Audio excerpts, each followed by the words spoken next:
Tumakbo na kayo mga anak!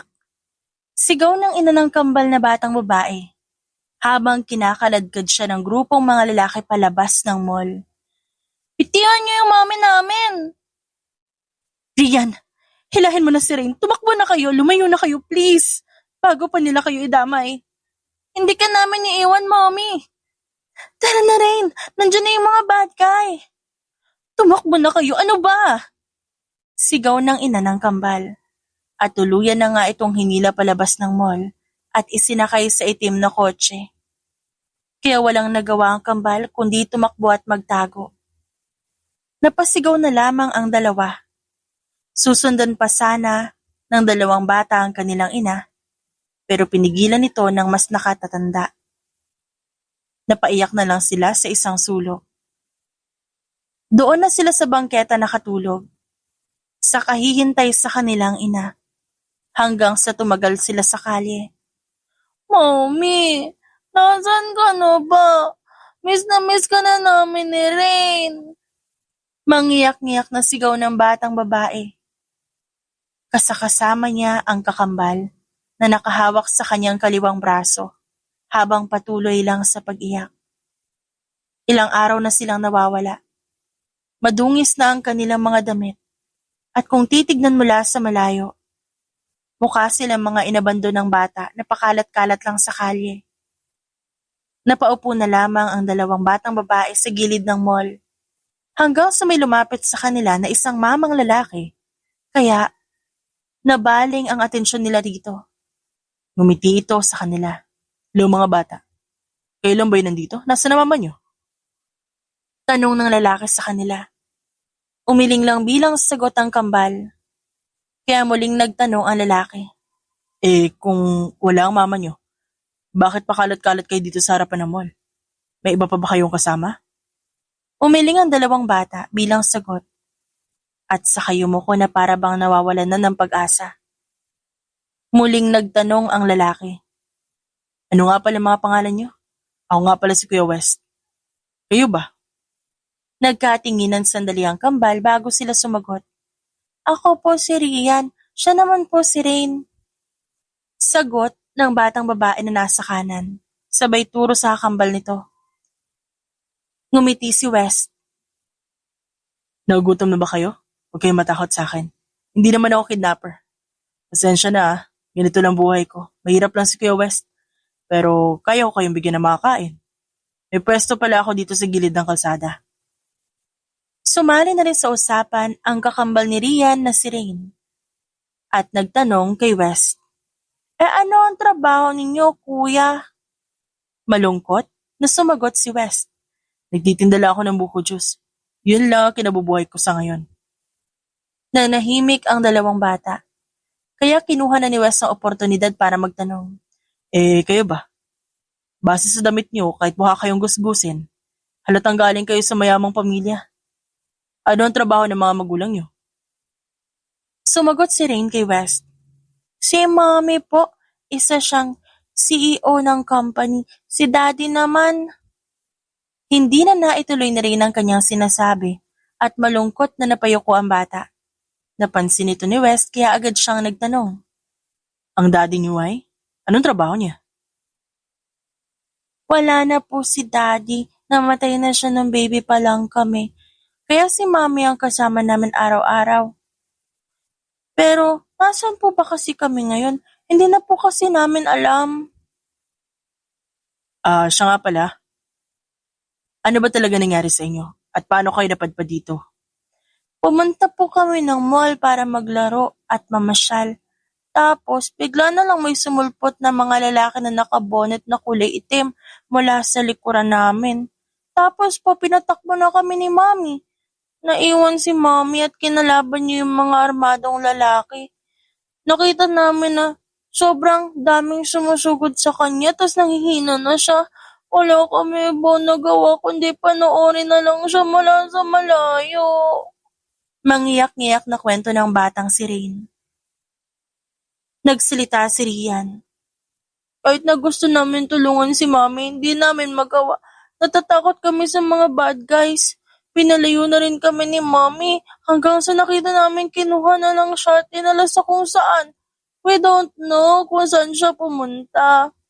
Pagkatapos na nawala na si Mommy, di na rin siya bumalik sa mall para sunduin kami. Halata sa mukha ng kambal ang kanilang pangungulila mula sa kanilang ina. Napabuntong hininga na lamang si West dahil sa nalaman niya sa nangyari sa dalawang bata. Okay lang ba sa inyo na ako muna mag-aalaga sa inyo? Kasi baka mapano kayo dito sa labas ng mall. Baka dukutin kayo ng masasama ang loob dyan sa tabi-tabi. Pero, wala akong may bibigay na mga ulam sa inyo na masasarap ha. Mahirap lang si Kuya West. Pero mabait ako. Hindi ako masamang tao. Mapagkakatiwalaan niyo si Kuya West, okay? Kapag may kailangan kayo, sabihin niyo lang sa akin. Ani West sa kambal at pilit nang umiti. Pagkasabi niya noon, narinig niya ang pagkalam ng sikmura ng dalawang bata. Kaya agad siyang bumalik sa kanyang pwesto nang maalala niya ang binili niyang 5 pirasong tinapay kanina. Kumuha na rin siya ng 2 buko juice at inabot yon sa kambal. Ito, kumain na muna kayo. Mukhang di pa kayo nag-aagahan eh. Aniya sa dalawa. Inabot naman ng kambal ang paper bag na may lamang 5 pirasong tinapay. Kumuha lamang ng tig-isa ang kambal at ibinigay na ito kay West. O bakit ayaw niyo na? Sa'yo na yan, kuya. Tsaka okay na po kami dito. Hindi rin po kasi kami masyadong kumakain ng tinapay. Salamat po. Wala ba kayong perang pwede dyan gamitin pangkain yung dalawa? Pambili ng masasarap na ulam nyo? Wala ba? Ang malungkot na mukha ni Rian ay napilitan ngumiti nang may maalala siya. Meron po akong card dito sa bulsa ko. Sabi kasi ni Mommy, bumili kami ng gusto namin bilhin. Card? Ano ibig niyo sabihin? Wala kayong cash? Di po kami nagdadala ng cash eh. Panay card kasi ang ginagamit namin, Kuya West. Mabigat daw sa pitaka ang cash, sabi ni Mommy. Kaya card na lang yung binigay niya sa amin. Buti at naalala ko. Ano ba ang gusto niyong ulam o pagkain? Na makabili na tayo. At na makakain na kayo ng mga gusto niyo. Nagkatinginan ng kambal at sabay na sumagot. Kuya, dun tayo sa alam naming fast food. Sikat kasi yun eh. Gusto namin bumili ng pagkain dun. Anang mga ito kay West, pero tumanggi lang ito sa alok ng kambal. Hindi na kayo na lang. Tsaka isa pa pera niyo yan. Samahan ko na lang kayo. O kaya naman kung gusto niyo makatipid bilang kuya niyo, ipaglulutuan ko kayo ng mga gusto niyo. Saan ho kayo magluluto? May dala po ba kayong lutuan? Sumagot si West. Hindi. Kasi dadaling ko kayo sa bahay ko. Doon muna tayo tutuloy habang hinihintay niyong hanapin kayo ng mami niyo. Tsaka hindi niyo kailangang mailang kay kuya ha. Hindi ko naman kayo sasaktan. Wala akong balak sa inyo. Maaasahan at mapagkakatiwalaan niyo ako. Pero bago yon, bibili muna tayo ng damit sa palengke. Palengke? Hindi po tayo sa mall bibili ng damit, kuya? Hindi. Kasi mahal ang damit doon. Paano kayo makakatipid kung laging sa mall kayo bibili? Diba? Pero masanay po kami sa mga damit na nasa mall. Ani Rain. Muling tumugon si Rian. Malinis po ba yung mga damit doon? Nasanay po kasi kami sa branded na mga gamit. Pero kailangan yung tipirin ko ano man ang laman ng card nyo. Ito ang tandaan nyo. Mahirap lang ako at hindi ko kayang tustusan ng mga bagay na kailangan nyo. Lalong hindi ko kayang ibigay yung mga mamahaling bagay na gusto nyo. Sa ngayon, kuya, pwede po ba kaming kumain sa sinasabi naming fast food chain? Isasama ka na namin, ililibre ka namin. Magkano lang naman yun eh. Halika na, Kuya West. Tsaka pagpapasalamat namin kasi tinulungan mo kami. Sabi ni Rian. Sinang-ayunan naman ito, nakakambal na si Rain. Oo nga kuya, tara na kasi. Huwag ka na mahiya sa amin, kami lang to oh. Kahit na. Baka ano sabihin ng mami niyo sa akin kapag nakita niya akong kasama ko kayo. So kami na lang pupunta sa loob ng mall. Napaisip si West nang dahil sa itinanong ni Rian. Baka hindi papasukin ng gwardiya ang mga bata. Gayong marurungis sa itsura ng mga ito. Teka, may pupuntahan tayo. Kailangan nyo kasi magmukhang malinis bago pumasok ng mall. Saan po tayo pupunta, kuya? Sa ukay-ukay. Huwag kayong mag-alala. Malilinis yung bibili natin. Para may pampalit lang kayo. Dahil paubos naman na ang tindang buko juice niya, Iniligpit niya ng mga gamit bago sinamahan ng kambal. Sumama ang dalawang bata sa kanya. Nagtungo sila sa palengke at pumunta sa pwesto doon kung saan may nagtitinda ng damit na pambata. Nang makarating silang tatlo, agad na pinapili ni West ang kambal sa gusto nilang damit. Pili na lang kayo ng kasya sa inyo. Ako na magbabayad niyan. Regalo ko na sa inyo. Ani West sa kambal sabay ngiti. Kahit na alam ni West na kapos na siya, mas inisip niya pa rin ang kapakanan ng dalawang bata. Sa mga ngiti ng kambal, masayang-masaya na rin ang puso ni West. Dahil ngayon niya lang naranasan na magkaroon ng kapatid na mas bata sa kanya. Nang makabili na ng damit ng kambal, umalis na sila ng palengke. Habang naglalakad sila, may nadaanan silang bangko. Napahinto naglakad ang kambal at tinitigan lang ang bangko. Sa titig pa lang ng mga yon, naintindihan na agad ni West ang balak. Kaya nilapitan niya ang mga ito.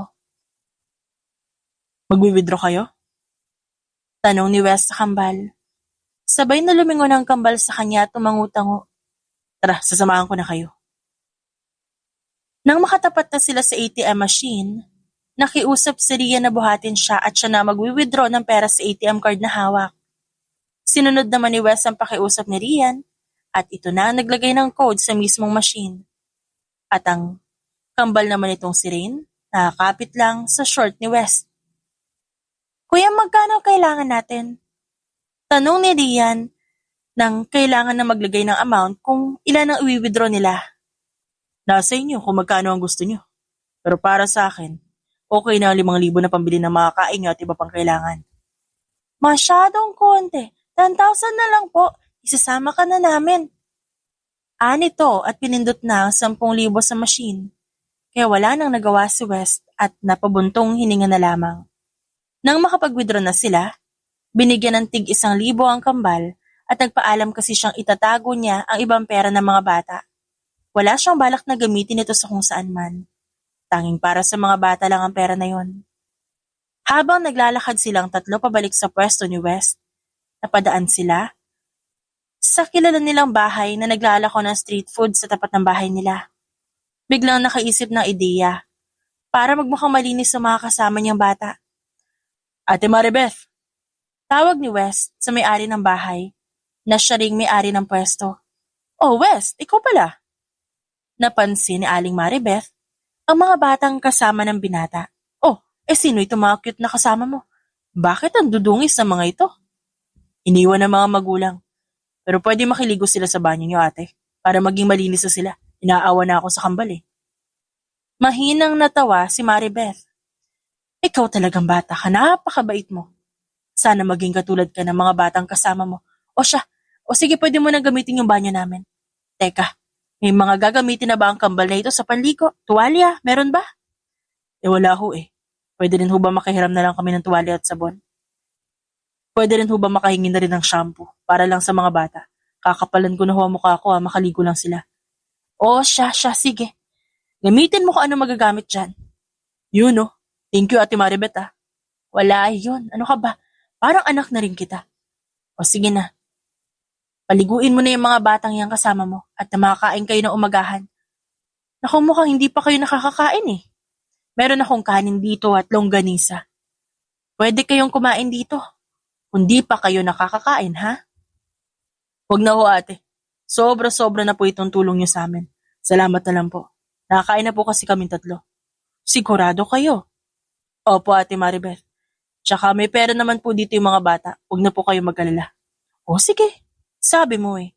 Basta pag may kailangan kayo, huwag mahihiyang lumapit sa akin, ha? Maraming salamat, Ate Maribeth.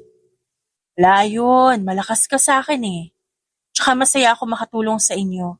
Kahit sa ganyang paraan lang. O sige na, asikasuhin mo na yan. Ilang minuto lang, inasikaso ni Wes ang magkapatid. Ipinambihis nila ang binili nilang damit, galing palengke.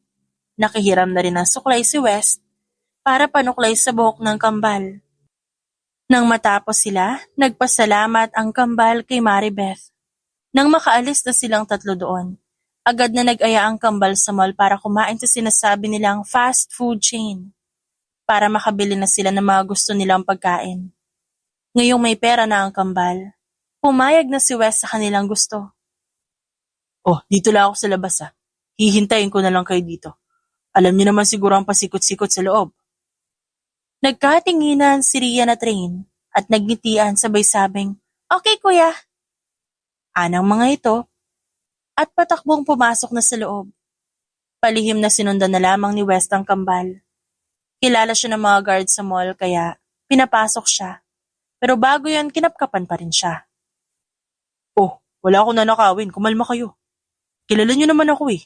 Sinamahan ko lang yung kambal na 2 batang babae na pumasok dito. Baka kasi mawala sila eh. Wala pa naman yung nanay nila. Baka umiyak yung mga yun kapag di nila ako nakita. Nang matapos yun, pinapasok si West ng mga guard at agad hinanap ni West ang kambal sa sinasabi nilang fast food chain. Nang makita niya ang dalawa na nasa counter, napangiti na lamang siya dahil nakangiti ang 2 bata. Sana lang, mahanap na rin sila ng nanay nila para hindi sila makakatulog sa barong-baraw na tinutuluyan ko. Baka lamukin pa tong mga to at mapano. Kasalanan ko kapag may nangyaring di maganda sa kanila. Kung pababayaan ko naman, kawawa sila. Bulong ni Wes sa sarili na para bang may kausap siya. Ilang sandali pa natapos nang bumili ang kambal. Patakbong nilapitan ni Wes ang 2 bata. Nakangiti siyang umupo ng bahagya para magkapantay sila ng mga kambal. Ba't ang dami niyo yatang dala? Kaya niyo ba ubusin yan? Hindi lang po para sa amin. Para sa atin to. Tulong po namin kasi ang bait niyo po sa amin. Napangiting, bahagyang naluluha si West dahil sa kabaitan ng 2 bata. Nako, maraming salamat ah. Ngayon lang ako ulit makakain ng pagkain galing sa fast food. Salamat talaga, sobrang bait niyo. Napakaganda ng pagpapalaki sa inyo ng mga magulang niyo. Sabi kasi ni Mommy, kahit daw magara ang kasuotan namin, kung pangit ang kalooban, hindi pa rin daw tama yun at maganda. It's better to do good things daw po, sabi ni Mommy, kaysa gumawa kami na hindi maganda sa kapwa namin. Baka karmahin daw kami. Sumang-ayon naman si Rain. Opo, kuya. Totoo yung sinabi ni Ate Rian. Ganyan ang sinasabi sa amin ni Mommy. Sabi niya pa, huwag daw kami gagaya sa mga batang masasama ang ugali kasi magagalit si Papa God kapag naging bad girls kami. Kumunot ang noon ni West nang marinig ang tinawag ni Rain sa kapatid nito. Wait, curious ako. Sino mas bata at sino mas matanda sa inyo? Nagkatinginan ng kambal at nagkasundo na si Rian na lang ang sumagot. Ganito po kasi yun. Sabi ni Mommy, mas nauna raw ako ng ilang seconds bago niya ipanganak si Rain. Kaya, tinatawag akong ate ng kakambal ko. Ayaw din kasi na naririnig ni Mommy si Rain na tinatawag lang ako sa first name ko, Kuya West. Mapapalo po kami ni Mommy. Kaya nasanay na siyang tinatawag akong ate bilang paggalang. Napatangu-tangu si West sa mga narinig niya mula sa bata. Namangha siya sa galing ng pananagalog nito. Ang galing mo magtagalog ah. Parang hindi ka galing sa mayamang pamilya eh. Manghang-mangha na pagpuri ni West kay Rian. Nasanay lang po ako kuya kasi sabi ni Mommy kapag kinakausap ako puro Tagalog talaga. Itong si Rain kasi Tagalog na may halong English kapag nagsasalita ito eh. Ayaw niya magsalita ng purong Tagalog. Kaya pinapagalitan siya minsan. Sinasabi sa kanya na dapat mas aralin niya yung wikang Filipino. Pero ayaw niya pa ring aralin kaya hinayaan na lang ni Mommy. Sabi ni Mommy matututod naman daw ng kusay ang si Rain. Napatingin si Rian at West kay Rain nang sumali na ito sa usapan. Inaaral ko naman talaga yung Tagalog. It's just that I can't pronounce some words in Tagalog. Kaya po kuya, ba't po parang bihasa kayo sa pag-intindi ng English words? Napayuko na lamang si West at nalungkot nang maalala ang rason kaya siya naghihirap ngayon. Graduate na sana ako ng pagka-engineer ngayon. Ang kaso, wala akong paparal sa sarili ko. Kaya nandito ako ngayon nagbebenta ng buko juice sa tabi-tabi. Wala rin akong pang tuition, hanggang second year college lang natapos ko. Maraming nanghihinayang ng mga teachers ko dati. Hindi naman sa pagmamayabang pero honor student kasi ako nun. Kaya nung nalaman nilang nahinto ako sa pag-aaral, nalungkot sila. Namatay din yung mga magulang ko dahil sa sakit. Yung dapat na pang tuition ko nagamit sa pagpapagamot nila. Tanging yung lupa at bahay na lang namin ang natitirang pamana sa akin. Nagkatinginan ng kambal at napangiti dahil sa kanilang naisip. Kuya, gusto mo ba po ba mag-aral? Oo naman. Gusto ko pa rin makatapos kahit paano, no? Kumapit sa braso ni Wes si Rain sabay sabing, You want to help? Tanong ng bata habang nakangiti pa rin ito sa binata. Kumunot ang noo ni Wes. Anong klaseng tulong ba yung ibig niyong sabihin? Tanong niya sa mga bata. Sumagot si Rian. Tutulungan ka naming makapagtapos. Pero paano niyo gagawin yun? Kapag nakauwi na kami, kakausapin na rin si Mami. May kipag-usap kami para matulungan ka, kuya. Di ba para nakakahiya yun sa inyo? Sumabat si Rain sa usapan nila Wes at Rian. Kuya, don't worry na. Kami nang bahala sa tuition fee mo at pambaon. Hindi ba magagalit ang mami niyo? So willing yung gawin para sa iba? Estranghero lang naman ako. Kapalit po yon sa pagiging mabait niyo sa amin. Basta kakausapin namin si Mami kapag nakauwi na kami. Sana magkita pa tayo kapag nakauwi na kami at sana payagan kaming bisitahin ka. Kilala ko kasi si Mami eh. Kapag strangers na nakilala namin tas naging kaibigan namin, may times na tinatakot kami. Ang sinasabi sa amin baka kunin nila kami.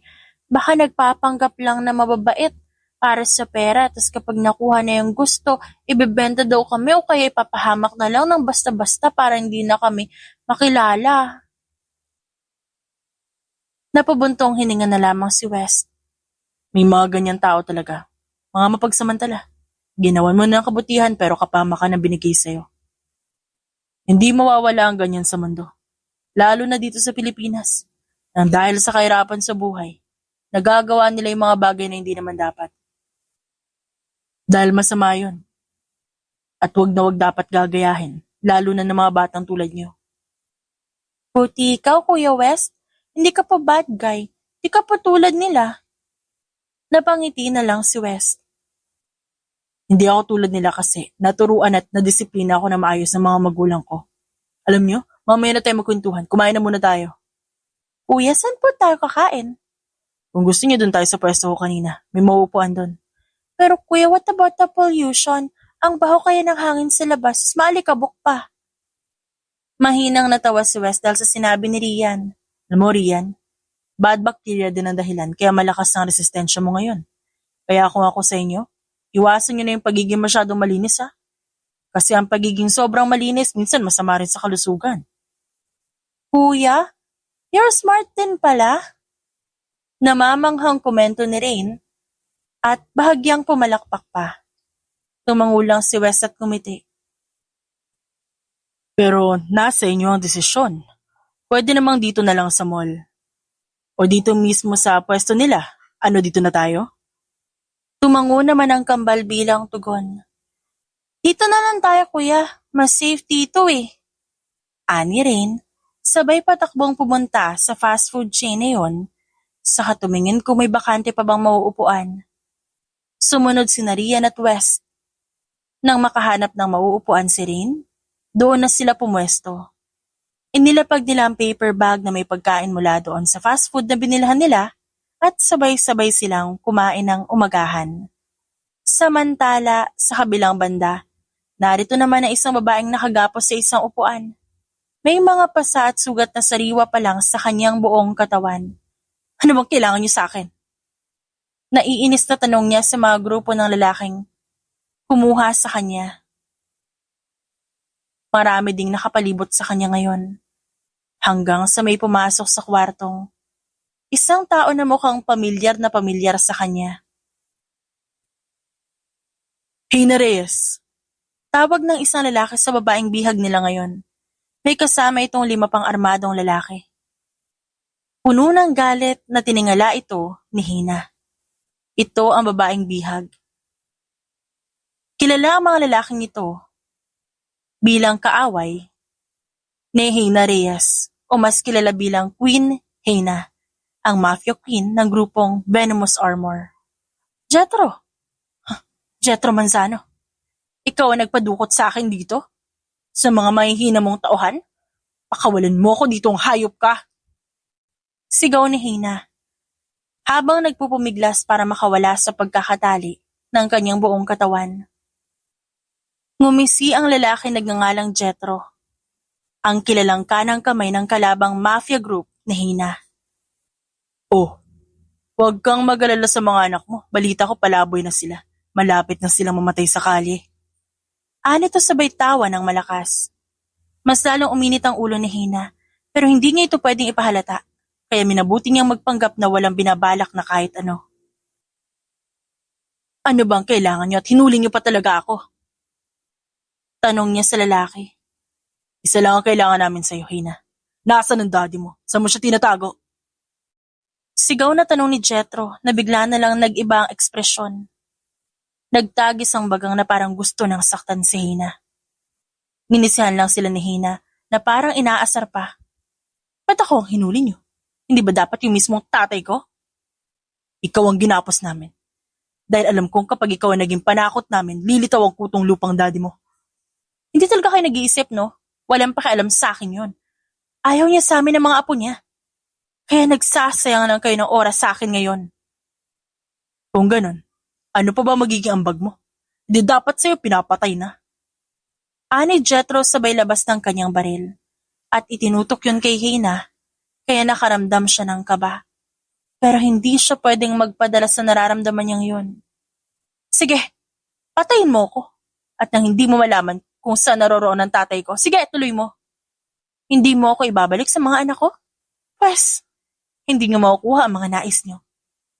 Hindi ko na alam sa ngayon. Pero madali ko lang silang matutuntun. Ako ang magiging tulay mo, Jethro. Ako? Kaya kung papatayin mo ko, matatagalan kang mahanap ang lokasyon ng tatay ko. Nang marinig ni Jethro ang sinabi niya, nag-iba ang reaksyon nito. Ang galit, napalitan ng isang guhit ng ngiti sa labi ng lalaki. Kakanta ka rin pala eh. Ngayon, paano kami makakasiguro na sasabihin mo talaga kung nasan siya? Ngumisi si Hina. Kilala mo naman ako, di ba? May ginusto ba akong hindi ko nakuha agad? Kaya kung ako sa'yo, magtiwala ka na lang sa kaya kong gawin na hindi mo magawa-gawa kasi isa kang malaking tanga. Ang nakangiting si Jethro, bumalik sa pagiging parang mabangis na leon. Anong sinabi mo? Nagtatagis ang bagang na tanong nito kay Hina. Ninisihan lang siya ni Hina. Palibhasa, pare-parehas kayong walang alam sa lahat. Ang tatanga nyo? Iisang tao na nga lang hindi nyo pa mahuli at mapatay. Pang-aasar ni Hina sa grupo ni Jethro. Habang maingat na kinakalas ang pagkahagapos ng kanyang kamay at paa. Nang dahan-dahan, upang hindi ito mapansin ng mga bumihag sa kanya. Nang dahil sa galit, bigla siyang sinugod ni Jethro at sinakal. Sige, magsalita ka pa at nang matuluyan ka na talaga namin. Ang sarap mo pa naman. Hindi na naituloy ni Jethro ang kanyang sinasabi nang biglang bumanat ng isang malakas na suntok sa panga niya si Hina. Nawala ng malay si Jethro sa lakas ng suntok ng babae sa kanya. Nasaksihan ng mga tauhan ni Jethro ang pagbagsak ng lalaki sa sahig. Sabay-sabay na nagsilabasan ang kanilang mga armas at itinutok ang lahat ng yon kay Hina. At dahil walang armas si Hina, binunot niya ang armas ni Jethro at ito ang ginamit niya para talunin ng halos 10 tauhan ni Jethro doon. Nang matapos makipagbuno sa mga kaaway, si Hina ay nagmadaling umalis sa lugar na yon. Agad niyang kinuha ang kinumpiskang cellphone niya sa lamesa na nandoon sa loob kung saan siya iginapos. Agad niyang tinawagan ang kanyang mga tauhan para sunduin siya at para na rin tapusin ang mga buhay ng tauhan ni Jethro na namimilipit pa sa sakit sa isang bahagi ng lugar. Kahit na hindi kami okay ng daddy ko, hindi ako magbibigay ng kahit anong impormasyon patungkol sa kanya. At kung saan matatagpuan ang bago nilang kuta, mamamatay muna ako bago ninyo malaman. Kahit na ganito kami ng tatay ko, magiging tapat pa rin ako sa venomous armor. Dahil ako ang tatapos sa lahat ng nagtatangkang gumalaw sa kahit sino sa pamilya ko. Galit na saad ni Hina kay Jethro na walang malay pa rin. Ilang minuto pa nasundan na rin ng mga tauhan niya kung saan ang lugar na kanyang binigay sa mga ito. Pagpasok ni Hina, nakita niya ang kotseng itim. Bumungad sa kanya ang pagmumukha ng kanyang pinsan na anak rin ng isang mafia boss. Pero magkaiba ang grupo nila. Rafael, ikaw pala yan. Ba't ka pa sumama? Pinagbilin ko na huwag kang pasamahin sa kahit na anong misyon Hindi ba? Bungad na sabi ni Hina sa pinsan, nakasama ang mga tauhan niya. Ang pinsan niyang ito, si Rafael Delantero. Anak ng mafia boss ng grupong Grey Lions. Gusto ko lang naman makatulong, insan. Masama ba? Ani Rafael. Inirapan lang ni Hina si Rafael. Kilala kita, Rafael. Hindi tulong ang dala mo kundi perwisyo. Kaya nga hindi kita pinapasama sa mga misyon. Kasi madali kang mabibihag ng mga kaaway at madali kang mapapatay. Lagi ko na ang sinasabi sa'yo, yung pagsama-sama mo sa misyon, delikado. Lalo na kung mahina yung loob mo at di ka sanay sa pakikipaglaban. Mamamatay ka agad kapag hindi mo naprotektahan yung sarili mo. Pero Hina, gusto ko lang matutunan kung anong kaya ko may tulong kaya sumama ako. Sakto. Kailangan nilang malaman at ako ay nag-track ng location mo. Kaya sumama ako. Nagpresenta ako sumama. Heto kami ngayon, sinusundo ka na. Di ka man na ba magpapasalamat? Mukha mo, ewan ko sa'yo. Kailangan ko mahanap yung kambal ko. Rafael, willing ka bang tulungan ako dito? Saan mo ba kasi sila iniwan? Sigurado ako nangungulila na yung mga pamangkin ko na yun. Kawawa naman. Sa mall ko sila iniwan, ngayon bala ko silang balikan doon. Pero wag ka mag-expect na matatagpuan mo pa sila sa mall na yun. Sigurado ako naglagalag na yung mga batang yan, naghahanap ng mga kain o kaya nanlilimos, ganun. Hindi nila kailangan gawin yan, may pera sila. Nasa kanila ang isang debit card ko. Kaya paano sila mamumulubi? Kaya pa rin nilang bumili ng lahat ng gusto nila. You mean, pinaubaya mo sa kanila yung card mo? Nang ganun-ganun lang? Rafael, matalino ang mga anak ko, lalo na si Rian. Alam niya lahat ng ginagawa niya dahil siya ang tinuruan ko. At siya ang mas nakatatanda kesa sa kakambal niyang si Rain. So alam niya mag-withdraw? Oo naman, alam na alam niya at kabisadong kabisado niya yun. Paano ka naman nakakasiguro na alam talaga ng anak mo? Minsan niya na ginamit yung debit card ko na yun nung nag-order siya ng paborito niyang burger sa isang fast food chain. Ba't kasi hindi ka siyang binigay mo? Ba't debit? Ang bigat sa bag ng cash Raf. Tsaka, siya pa yung masasakop ng space sa wallet ko. Wag na. That's the reason why I prefer using debit card than cash. As in? Hindi ka talaga gumagamit ng cash ever since? Hindi na. Nung wala pa ako negosyo, cash ang ginamit ko. But now, it's hard to bring cash. Mas madali kapag card ang gamit. Well, if you say so. Tara na nga. Baka mahuli pa tayo ng mga bumihag sa'yo at mapaaway pa itong team natin nang hindi inaasahan. Ikaw naman kasi, napakadaldal mo ba naman? Sorry na, namiss lang kita kadaldalan eh. Hindi mo ba ako namiss? Ngayon lang kita ulit na bisita. Tapos, sa ganito pangyayari pa. Ginusto ko ba ito nangyari sa akin? Hindi naman eh. Sa ngayon focus ko muna sa paghahanap ko sa kambal. Kailangan ko sila makita. Kailangan ko malaman kung ligtas sila. Ani Hina, sabay tawag sa driver niya. Samuel, tara na sa mall. Magtatanong-tanong ako at hahanapin ko yung mga anak ko. Ani Hina sa driver na si Samuel. Masusunod po, Queen Hina. Nagsimula ng paandarin ng driver ang kotseng sinasakyan nila. At nagpatuloy ito papuntang mall kung saan naiwan ni Hina ang kanyang mga anak. Pinabilisan niya na ang pagpapatakbo ng sinasakyang kotse nang agad sila makarating sa mall na sinasabi niya. Sa kabilisan ng kanilang sinasakyan, ilang minuto lang ang lumipas nakarating na sila. Pagkahinto pa lang ng kotse, agad siyang bumaba para hanapin ang mga bata. Pumasok siya sa mall at tinanong ang lalaking guard. Kuya, may nakita ka bang kambal dito na pag-alagala? Tanong niya sa guard ng mall. Kumunot ang noon ng gwardya. Yung kambal po? Yung hinahanap niyo? Oo, sila nga po. Alam niyo po ba kung nasan sila?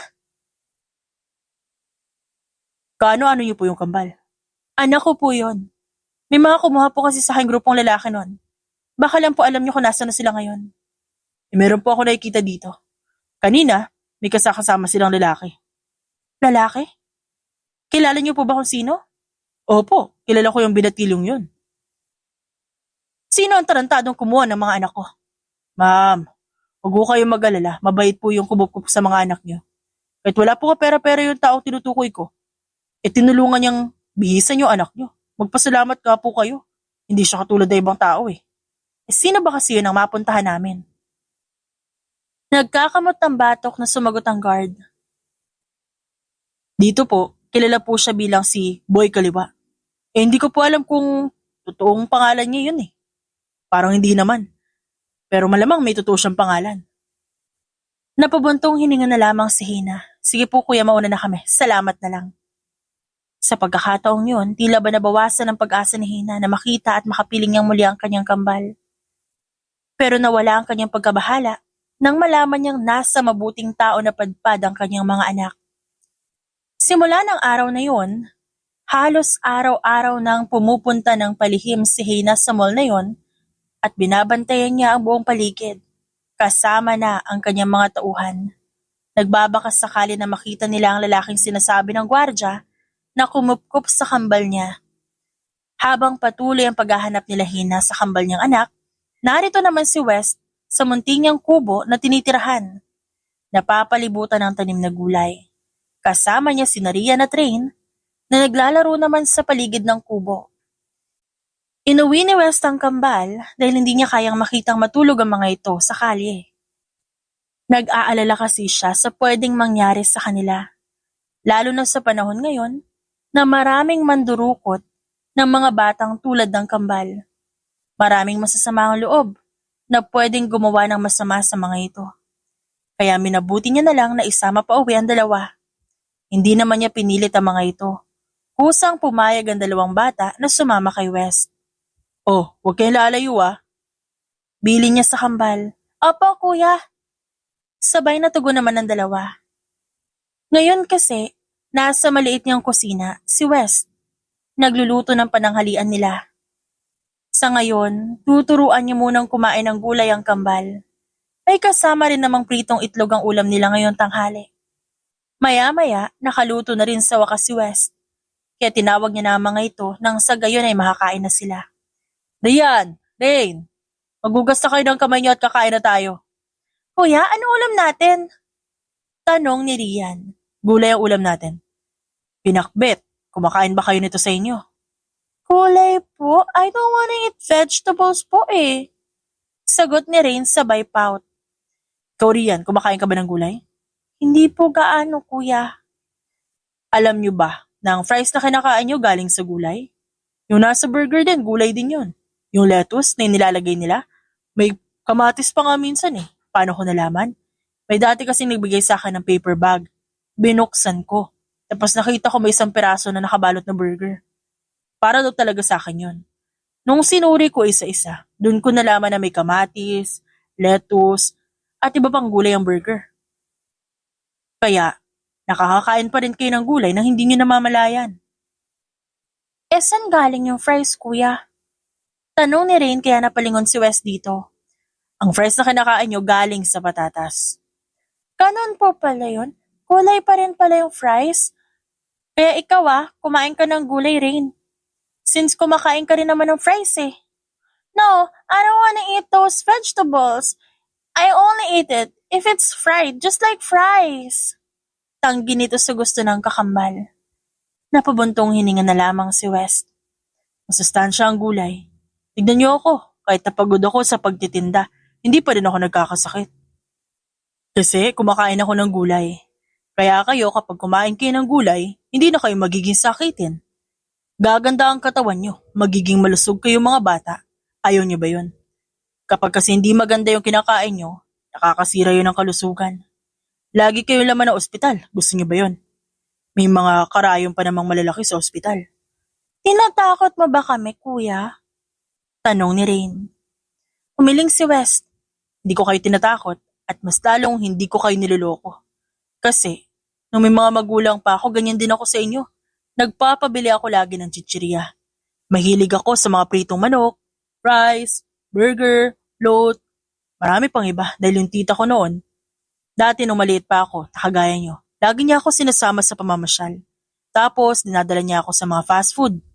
Binibilan niya ako ng kung ano-ano. Pero ngayon malaki na ako, di na ako nakakakain ng pagkain galing fast food. Ngayon, sinubukan kong kumain ng gulay. At tignan niyo naman, di ba malakas pa rin ako? Malusog ako. Kaya para maging malusog din kayo, kumain kayo ng gulay. Masarap naman ito eh. Lalo na kapag ako nagluluto. Kaya tara na, halina kayo, kakain na tayo. Bagsak ang balikat ng kambal na sinunod ang sinabi ng kanilang Kuya West. Wala kasi silang magagawa. Pagpasok nila sa munting kubo ni West, bumungad sa kanila ang amoy ng ulam na gulay na parang inaakit silang kainin nito. Kaya ang malulungkot na itsura ng kambal, tila napalitan ng kasiyahan. Kuya, ang bango ng ulam, ano yon? Nakangiting tanong ni Rian. Natawa ng bahagya si West nang dahil sa reaksyon ng kambal. O akala ko ba ayaw niyo ng gulay? Bakit nababanguhan kayo ngayon sa luto ko? May itlog dyan, baka gusto niyo. Masarap din yung kasama pang ulam kahit na may gulay. Tumaas ang sulok ng labi ni Rain nang dahil sa sinabi ni West. Hindi kaya magiging weird ang lasa kapag may fried egg na kasama? Umiling naman si West. Hindi yan. Kasi bago ko ipapasubok sa inyo, nasubukan ko na. Masarap siya. Hindi ako nagbibiro. Amoy pa lang masarap na. Singit ni Rian habang titig na titig sa mangkok na may ulam na nanasa pagkainan. O siya, magugas na kayo ng kamay niyo sa lababo at makakain na tayo. Agad namang sumunod ang dalawa sa sinabi niya. Nang makabalik na ang kambal, agad siyang nagtungo sa harap ng hapagkainan. Kukuha na sana ng pagkain si Ray nang bigla siyang pigilan ni West. Kaya, kunot ang noon ng bata nang tumingin ito sa lalaki. Magdadasal muna tayo bago kumain. Nakakalimutan niyo na ba? Kailan ko lang itinuro sa inyo na unahin ang pagpapasalamat kay God bago kayo kumain? Pagpapaalala ni West sa kambal. Sabay-sabay silang nagdasal at sabay-sabay rin silang kumain ng pananghalian. Noong una, nag-aalangan pang kumain ng gulay ang kambal, pero nang matikman nila ang luto ni West, parang may himala na nangyari. Kumain sila ng gulay at sarap na sarap sila sa luto ni West. Kaya napangiti na lamang si West nang makita niyang ganadong-ganado sa pagkain ng kambal. Pero ang galak na kanyang nararamdaman, napalitan din ng lungkot nang maisip niya na, balang araw, aalis din ang dalawa sa tahanan niya. At uuwi ang mga ito sa kanilang tunay na tahanan at magulang. Habang kumakain ang kanilang pananghalian, napatanong na lamang si West. Isang tanong na siyang ikinalungkot niya nang malaman ang sagot ng mga bata. Rian, Rain, kapag mahanap man kayo ng mami niyo, iiwan niyo si Kuya West? Tanong ni West sa kambal. Tumango ang mga ito at nang dahil dito, mapait na napangiti si West. Kung ganon, hindi na tayo ulit magkikita. Gusto ko lang magpasalamat sa inyo. Kasi kahit papaano nasubukan ko maging nakatatandang kapatid para sa inyo. Dali-daling tumayo si Rian sa kanyang kinauupuan at niyakap ang kanilang Kuya West. Kuya, mabait si Mommy. Ihilingan namin na lagi kang bisitahin na tulungan. Kasi nung kailangan namin si Mommy, nandyan ka para tulungan kami kahit hindi namin siya makita. Ikaw yung nag-alaga sa amin, nag-asikaso sa amin, tapos pinatira niyo pa po kami dito ni Rain sa bahay niyo. Aniya kay West. Saka siyang umiti ng malapad. Ano ba kayo? Alam ko ang feeling na mag-isa lang sa buhay. Wala na akong magulang eh. Kaya tinulungan ko kayo. Kasi ayoko maramdaman nyo na nag-iisa kayo at walang malalapitan. Na wala kayong kasamang mag-aalaga sa inyo. Kaya ako kayo pansamantalang pinatira dito sa bahay ko. Ayoko matulog kayo ulit sa lansangan. Baka mapano pa kayo sa gilid-gilid. Tsaka makokonsensya lang din ako kung di ko kayo tutulungan. Sabi ni West sabay ngiti sa dalawang bata. Thank you, Kuya. Thank you sa pagtanggap sa amin kahit di mo po kami kilala personally. Masayang singit ni Rain sa usapan. Niyakap ni West ang kambal dahil sa tuwa. Basta happy kayo, happy na rin si Kuya. Kaya kumain na kayo at mamaya pupunta tayo sa pwesto ni Kuya. Isasama ko kayo magbenta ng buko juice. Gusto niyo ba yon? Masayang tumango ang kambal. Opo! Sabay na tugon ng mga ito at bumalik na sa kinauupuan at ipinagpatuloy ang pagkain. Nang matapos silang kumain tatlo, hinugasan na ni West ang pinagkainan nila at naglinis na siya ng kusina. Nang makapaglinis, inihanda niya ang gagamitin para sa pagtitinda ng buko juice. Kumuha na siya ng mga buko sa sarili niyang niyogan sa likod ng bahay. Saka ito'y biniyak, kinuha ang sabaw ng buko, pati na rin ang laman at nilagay sa isang lagayan. Nang matapos, agad siyang pumunta sa malapit na tindahan, saka bumili ng yelo. Ang buko juice pala na ito ay para sa kambal. Nang matapos niyang paglaanan ng buko juice ang kambal, kumuha na rin siya ng pambenta para mamaya. Dadalhin niya ang mga buko na yun sa pwesto niya sa isang tabi ng mall. At na makakuha na siya ng kanyang gagamitin, binalikan niya na ang kambal sa loob ng kanyang kubo. Maligo na kayong dalawa. Ani niya sa dalawang bata. Inihanda niya ang tuwalya at gagamitin ng mga ito at iniwan na ang mga ito sa banyo. Inasikaso niya ang damit ng mga ito. Yun ay ang mga damit na binili nila na magagamit ng kambal habang ang mga ito ay nasa poder niya. Pagkatapos maligo at makapagbihis ng dalawang bata, si West naman ang gumayak. Mabilis lang siyang naligo at nagbihis, kaya agad siyang natapos. Inihanda niya na rin ang kakailanganin niya sa paglalako ng kanyang paninda. Madali lang niyang inihanda ang lahat. Dumiretso na sa kalsada ang tatlo para mag-arkila ng motor na sasakyan. At siyang pagsakay nila, siniguro niyang nasa maayos na kalagayan ng mga bata. Kuya, pwede pong patulong na kunin yung 2 sako ng fresh buko juice? Hindi ko po kasi kayang iangat sa motor ng minsanan para mabilis ho. Tanghali na rin ho kasi, salamat po. Pakikisuyo ni West, buti na lang, pumayag ang driver nito na tulungan siya. At nang maisakay na ang buko, dali-dali nang binitbit ni West ang mga gagamitin niya sa paggawa ng buko juice. Nang maisakay niya na rin, tinulungan niya pa ang mga batang umayos na upo sa loob. Mabilis na naging takbo nito, kaya agad na nakarating sina West sa pwesto niya. Nang maibaba na ng driver ang ibang buko at nang mabayaran na ito, agad silang naghanda. Ang 2 namang bata na kasama niya, umupo lang sa upuang dala ni West sa tabi ng pwesto ng kanyang paninda. Pagkatapos niya maghanda, lumapit na siya doon. May isa ring lalaking lumapit sa kanilang pwesto na nakapormal na suot. Ngumiti sa lalaki si West. Pasensya na po, nagre-ready pa lang po kasi ako ng paninda ko. Kung bibili ho kayo, baka mamaya pa po. Okay lang ho ba? Ani niya rito, pero iba ang sinagot ng lalaki. Anong pangalan mo? Tanong ng lalaki kay West kaya nagtaka siya. West po. Ang buo ko pang pangalan West Cruz. Ba't di po na itanong? Napatingin ang lalaki sa mga batang kasama ni West at agad ding ibinalik ang tingin sa lalaki. Kilala ko itong mga batang kasama mo. O? Paano niyo po kami nakilala? Tanong naman ng bata. Oo nga po, paano niyo nakilala itong mga to? Kaano-ano niyo po ang mga ito? Bumuntong hininga ng malalim ang lalaki. Sumama ka na lang sa amin para malaman mo kung kaninong anak niyang kasama mo. Dahil sa hutob ni West na baka may ibang balak sa kanilang 3 ang lalaking kausap niya, tumanggi siya. Hindi ako sasama sa'yo at lalong hindi ko hahayaang sumama sa'yo ang kambal. Baka kung ano pag gawin niyo sa amin. Umalis na lang po kayo dito, ayaw namin ng gulo. Lubayan niyo na kami.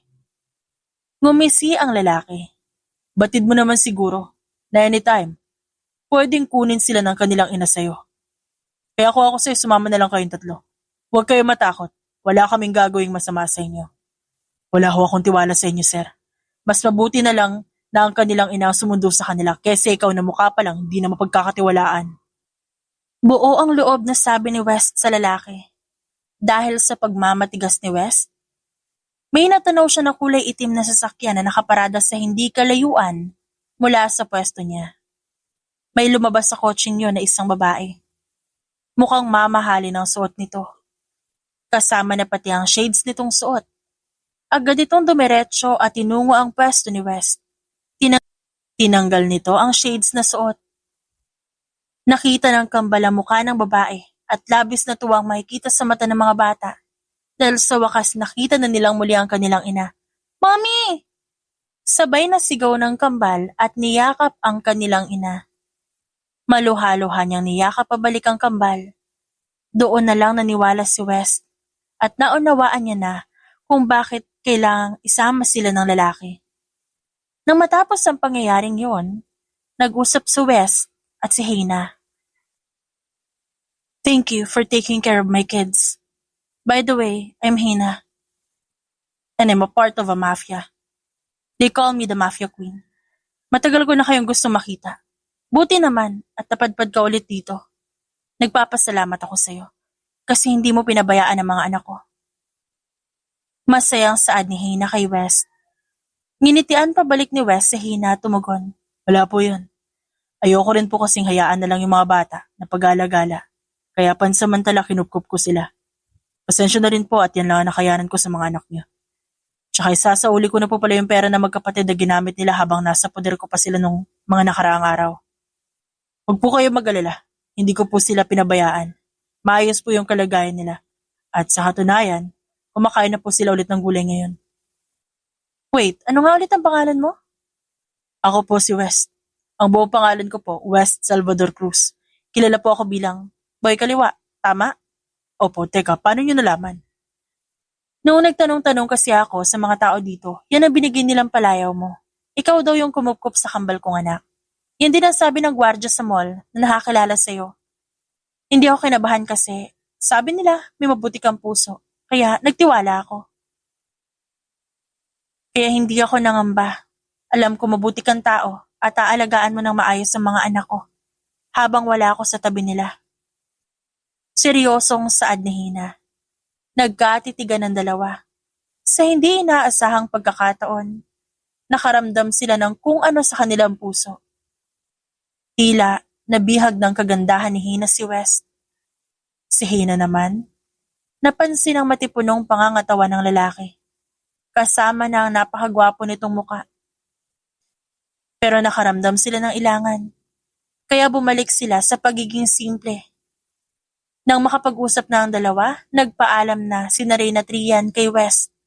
Yumakap ang kambal sa lalaki. Mag-ingat kayo mamimiss ko kayo. Kapag gusto niyong pumasyal at makita ako, balik lang kayo dito sa pwesto ko. Welcome na welcome kayo dito. Kahit napabalik-balik pa kayo, okay lang. Thank you, kuya. I'll miss you. Lalo na yung gulay na niluto mo sa amin kanina. Masayang pasasalamat ni Rain kay West at saka itong umiti. Thank you so much, Kuya West. Hayaan mo, sisikapin namin makatulong din sa'yo. Tatandaan ko lahat ng pangaral mo sa amin. Saad ni Rian at muling yumakap kay West. Ngunit agad ding bumitaw at tumabi sa mami nila. Masakit man para kay West, pero wala siyang magagawa. Tunay na magulang na ng kambalang kusang sumundo sa mga ito. At sa maikling panahon at pagkakataon na nagkasama sila, lubos yung pinagpapasalamat ni West. Dahil kahit papano, naramdaman niya at naranasan niya ang mga bagay na hindi pa niya naranasan sa buong buhay niya, tulad na lamang ng pag-aalaga ng mga bata, na nagawa niya lamang nang dumating ang kambal sa buhay niya. Pag-alis ng mga ito sa poder ni West, ramdam nila ang lungkot dahil itinuring na nilang pangalawang magulang at bilang kuya ang binata. Pero kailangan na nilang umuwi at bumalik sa realidad na iniikutan ng buhay nila noon bago pa nila makilala ang Kuya West nila. Habang lungkot ang nadarama ng tatlo sa pagkakawalay sa isa't isa, si Hina naman na ina ng kambal ay agad kumilos. Hindi para lusubin ang kampo ng bumihag sa kanya, kundi para alamin ang buong pagkatao ni West. Lalo na nang makita ni Hina ang kwintas na nakalitaw mula sa bagdadala ni West. Hindi ako naniniwala ang isa siyang krus. May kutob ako kung sino talaga ang lalaking yun. Hindi ako pwedeng magkamali. Ani Hina sa isipan. Nang dahil sa kwintas na kanyang nakita, agad na tinawagan ni Hina ang kanyang kanang kamay para alamin ang buong pagkatao ni West. Ilang oras na biyahe lang, nakauwi na rin sa wakas ang mga ito sa kanilang tahanan. Pero itong si Hina, hindi mapakali. Hanggang sa tumunog ang kanyang telepono. Agad niyang sinagot ang tawag mula dito. Yes, anong balita? Sumagot ang nasa kabilang linya. Confirm, Queen Hina. Hindi po talaga siya anak ng mag-asawang Cruz. Adopted po si West Salvador. Noong panahong nawawala ang anak ni Don Baltasar na kaibigan ng inyong ama. Ano pong susunod nating hakbang ngayon? Na alam natin ang tunay na pagkakakilanlan nitong si West Salvador Cruz. Sinasabi ko na nga ba?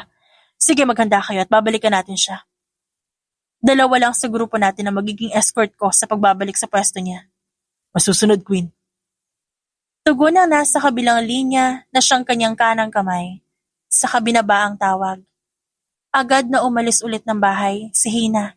Pinuntahan ng grupo nila ang pwesto ni West. Nadatnan nila agad ito. Agad na bumaba ng kotse si Hina para ipaalam kay West ang totoo niyang pagkatao. Hina, bibili po ba kayo ng juice? Tanong ni West pero imbes na sagutin to ni Hina, hinawakan niya ang bag ni West at inilabas dito ang kwintas na nakita niya kani-kanina lang. Saan mo nakuha ang kwintas na to? Seryosong tanong ni Hina habang hawak-hawak niya ang kwintas ni West. Kumunot ang noon ng lalaki. Akin na nga yan. Walang sino man ang pwedeng kumuha ng personal kong gamit. Isa pa, ang kwintas na to binigay ng mga magulang ko bago sila mawala. Magagamit ko raw yan. Matutulungan daw ako ng kwintas na yan para malaman ko ang buong katotohanan kung sino raw talaga ako. Kaya pinahahalagahan ko yung kwintas na hawak mo. Kaya ako sa'yo, balik mo na yun sa akin. Tsaka anin mo yan. Akin na yung kwintas, Hina. Please lang, ayoko ng gulo. So tama nga, hinala ko. Alam mo bang hindi ka lang isang normal na tao? Alam mo rin bang isa kang galing sa makapangyarihang pamilya? Malaki ang posibilidad na ikaw ang hinahanap ng kaibigan ng daddy ko na kanyang nawawalang anak. Ang kwintas na ito ang magpapatunay na anak ka ng bilyonaryong Don Baltasar. At hindi ako nagkakamali na ang kwintas na ito ang nagsisimbolo ng isang pwesto ng anak lang ng Don ang meron. Walang iba kundi ikaw yon. Kaya kung ako sa'yo, sumama ka sa amin. Magpa-DNA test tayo nang malaman natin ang katotohanan. Nag-isip sandali si West. Ngunit kalaunan, pumayag na rin siya. Sino magbabantay sa paninda ko? Babayaran ko na lang. Magkano ba yan? Okay lang ba kung 500 pesos ko ibibigay lahat to? Oo naman, walang problema. Sige, ibibigay na lang ng mga tauhan ko mamaya yung 500,000 pesos mo. Teka, mukhang di tayo nagkakaintindihan. Sabi ko 500 pesos lang. Wala ko nun, pero may 500,000 ako. Ibibigay na lang ng mga tauhan ko mamaya. Pero masyado malaki. Huwag ka na nga magsalita, nauubos ang pasensya ko sa makukulit na tao. Tara na, at nang maumpisahan na natin ang pagtuklas sa tunay mong pagkatao, para hindi ka na rin parang kawawa dyan na nagtitinda ng buko juice. Wala nang nagawa pa si West, kundi ang sundin ang sinasabi ni Hina. Sumunod siya rito at nagpakuha ng sample. Inihatid din siya sa pwesto kung saan siya nagtitinda at may 2 tauhang nagbabantay doon. Lumipas ang 1 linggo. Positive ang nakarating na DNA results kila Hina at sinabi ito ng mga tauhan ni Hina kay West. Sir West, pinapatawag po kayo ni Queen Hina at ni Don Baltasar. Hindi raw kayo pwedeng tumanggi. Utos po yan ng Mafia Queen. Kaya kailangan niyo siyang sundin. Huwag niyo akong tawaging sir. Hindi ako sanay, okay? Tsaka bakit daw? Ano ba kailangan nila sa akin? Sumagot ang tauhan ni Hina. Gusto raw po kayo makita at makilala ni Don Baltasar, ang tunay niyong ama. Pinapasabi niya rin po na kayo raw ni Queen Hina ay nakatakda ng ikasal. Nanlaki ang mga mata ni West nang dahil sa gulat. Ha? Kasal? Anong kasal? Sumagot ulit ang tauhan ni Hina. Ikakasal po kayo ni Queen Hina. Ito raw po ang hiling ng mga bata. Kailangan pong may tatayong ama para sa mga bata at ikaw ang napili ng mga ito na mapangasawa ng kanilang ina. Dahil busilak daw ang iyong kalooban at kabaitan sa kanila. Nakitaan ka rin ng potensyal na maging ama ng kambal. Huwag kang mag-alala, wala kang babayaran dito. Sagot ng iyong mga magiging magulang ang lahat ng magagastos. Sir West, kaya halina po kayo sa inyong mansyon. Hinihintay na po kayong dumating ng iyong ama. Teka lang, ba't kami ikakasal? Hindi naman kami magkakilala. Hindi naman namin mahal ang isa't isa. Kailangan ba talaga yon? Yes, sir. Para hindi masira ang pangalan at apelyido ng ama ni Queen Hina, kailangan po talaga ninyong magpakasal. Kahit na hindi pa ninyo mahal ang isa't isa. Huwag kayong mag-alala, panigurado magkakasundo kayo ni Ma'am Hina. Mabait siya at maunawaing babae. Sigurado raw po sila Don Baltasar na hindi malayong magustuhan niyo si Queen Hina. Kaya halika na Ang mga tauhan na po ng inyong ama magliligpit na inyong paninda. Ako na po ang magsasabi kay Don Baltasar. Nautusan niya ang kanyang mga tauhan na tulungan ka. Tumangutang na lamang si West bilang tugon at sumama na nga sa mga tauhan ni Hina papunta sa mansyon ng kanyang ama. Nang makarating sila doon, agad siyang sinalubong ni Don Baltasar at niyakap siya ng mahigpit. Welcome sa family, anak. Pagpasensyahan mo na ang iyong ama at ngayon ka lang nahanap. Nang dahil kay Hina nahanap kita at dahil nagpapasalamat siya sa ginawa mo. Nakipagkasundo ako na ikaw ang tatayong asawa ni Hina at ama ng mga anak niya. Would it be okay to you, anak? Since balita ko na alagaan mo na raw yung kambal. Hiling din ito ng mga bata. Kaya kung papayag ka, wala tayong magiging problema. Napangiti si West dahil iniisip niya na magiging masaya si Rian at Rain kung susundin niya ang gusto ng mga ito. Yes, sir. Sangayon po ako sa gusto ng mga bata. Don't call me sir. Call me dad. I am your father. Muli siyang tumango. Yes, dad. Lumipas ang 2 linggo at naganap ang kasal sa pagitan ni West at Hina. Naging maayos naman ang kasal ng dalawa. Labis ang kasiyahan ng kambal dahil sa wakas. May tatawagin na silang daddy na sobrang bait at maalaga pagdating sa kanila. Nasa balkonahe sila ngayon ng sariling mansyon. Wala ring pasok ang mga bata, kaya nakikipaglaro ang kambal. Sa ngayon ay tinuturing nilang daddy na si West. Daddy! Tawag ni Rain sabay talon. Yes, baby girl. Alam ko may gusto ka, kaya ka ganyan. Lambingin mo si mommy. Lagi ko siyang nilalambing, pero parang ayaw niya ngayon. What if ikaw? Nilalambing ko din naman siya, anak. Pagod po kasi siya. Okay, sige, sure. Susuyuin natin ang mommy niyo. Kahit na hindi pa yan nagtatampo. Tumagal ng ganon ang turingan ni West at ng mga bata. Si West naman at Hina, gumaan ang loob sa isa't isa. Habang tumatagal, na mas nakikilala nila ang isa't isa, mas nakakaramdam sila ng kakaiba. May halong kilig na minsan may halong inis. Hanggang sa tuluyang nahulog ang loob nila sa bawat isa at naging magaan at maganda ang kanilang pagsasama. Narito ngayon si Hina sa sala at kararating niya lang galing trabaho. Agad siyang kinalong ng kanyang asawang si West. Likas ang pagiging malambing dito. Mahal, alam kong pagod ka. Gusto mo ba magpahinga sa kwarto? Malambing na tanong ni West dito. Napapikit na lang si Hina at inihilig ang ulo sa dibdib ng kanyang asawa. Sobrang nakaka-stress ang work, mahal. O sige, anong gusto mong kainin ngayon? May sabaw ba, may sarsa o dry na lang? I mean, mga prito, ganun. Gusto ko ng may sabaw, mahal. O sige, pero dadalhin muna kita sa kwarto na makapagpahinga ka.